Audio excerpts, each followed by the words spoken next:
You would think at some point one of these two children would be the bigger person and stop the attacks that they're just doing tit for tat on. But yeah, no, we're dealing with children, evidently. We are electing children to the White House and to Senate and to House and to things like that.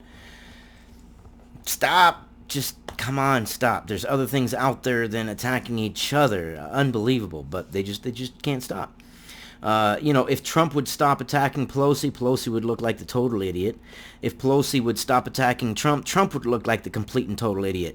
But no, they're attacking each other, so they both look like idiots. Yeah, just my opinion. But, you're entitled to yours. Pelosi and Trump clash on morning after impeachment verdict. Yeah, and they just did a tit for tat, just back and forth, back and forth. And then at the end is a really good quote that I want to get to too. So stay to the end because it's a actual factual quote that's quite interesting and speaks volumes. House Speaker Nancy Pelosi fired back at President Trump on Thursday morning as the two political titans clashed the morning after the president's historical acquittal in his Senate impeachment trial.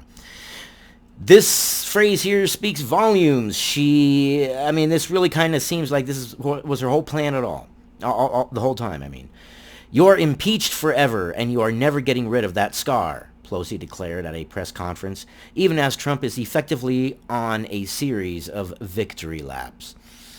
Says the woman that is incapable of hate because her religion makes her absolutely incapable of hate. So remember, everything she says and everything she does, no matter how hateful or spiteful it sounds, her religion absolutely prevents her from even knowing what hate is. Well, that sounds like a pretty hateful, petty comment. Yeah, well, you're impeached forever, and you're never getting rid of that scar. Okay, yeah. Okay, nah.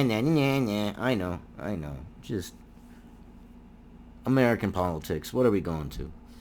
She pointedly lashed out at Trump over claims in his State of the Union address that he inherited failed economic policies from former President Barack Obama and reversed them to bring out a blue-collar boom.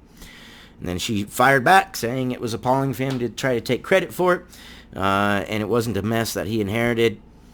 She cited his battle against Obamacare and decrying his vow to protect patients with pre-existing conditions. That misrepresentation was appalling and so clearly untrue, she said, calling the entire State of the Union address a manifesto of mistruths, and that it was beneath the dignity of the White House.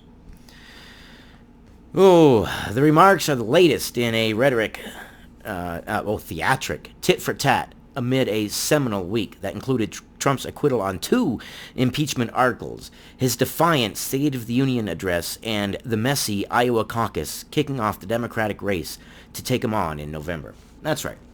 Right now, Nancy Pelosi needs to stop doing the tit-for-tat. She needs to let the spotlight naturally fall off of her and go back to Trump. And then when the spotlight is on Trump, then attack him based upon what he says. Not this little playground, we got you. You're stuck with that forever. Come on. Really? Professionalism, please. Pelosi ripped up Trump's State of the Union speech in a dramatic fashion Tuesday night, saying she couldn't find a word of truth on the pages, and she continued to rail against the address on Thursday. That would be today. On Thursday, she also defended her conduct, saying she doesn't need lessons from Trump on dignity, and tried to turn the tables on Republicans by chiding them for shouting 4 more years during the address. Okay.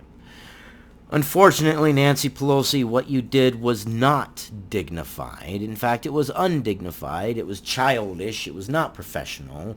It did not portray an air of, I am someone who is in power and I understand that there are dissenting opinions. No, it showed an air of, screw this, I'm going to show my dissatisfaction with this. It didn't look good. And then chiding them for shouting 4 more years during the address. Okay, so now you're just trying to pass the buck. Just stop. Stop doing these dumb moves. Stop making these dumb comments. Let the spotlight shed off you a little bit, and then come back based upon truth and fact and rebuttal upon each of the facts that Trump puts forth. Stop this. We did this to you. We did nah. Playground politics, man. Trump plans to speak from the White House on impeachment at noon today. Earlier today, Trump held up 2 newspapers with blaring acquitted headlines at the National Prayer Breakfast, mere feet from Pelosi. Yeah. Now, down here on the end is an interesting quote I want to go over real quick. He is the most exonerated president in history, one Republican Party source told Fox News. Yeah, and he is. Mueller exonerated him in the Russia investigation. The Senate exonerated him vis-a-vis Ukraine. That's a double exoneration, making him the most exonerated in history. And the Democrats should learn. I mean, burn me once, shame on you. Burn me twice, shame on me. What's burn me 3 times? Shame on what? I don't know. Oh, Democrats. They just don't know when to stop. They don't know when to give up. They don't want the spotlight on them right now. That's not how they're going to bring out their points of view. And I'm not rooting on one side or the other at this point. At this point, I'm kind of in the middle looking around like, what in the hell is going on? Can we get back to policies? Can we get back to what you're going to do for the American people? Can we get back to work, essentially? Anyways, those are just my opinions, but let me know what you think, and I will see you guys on the next one.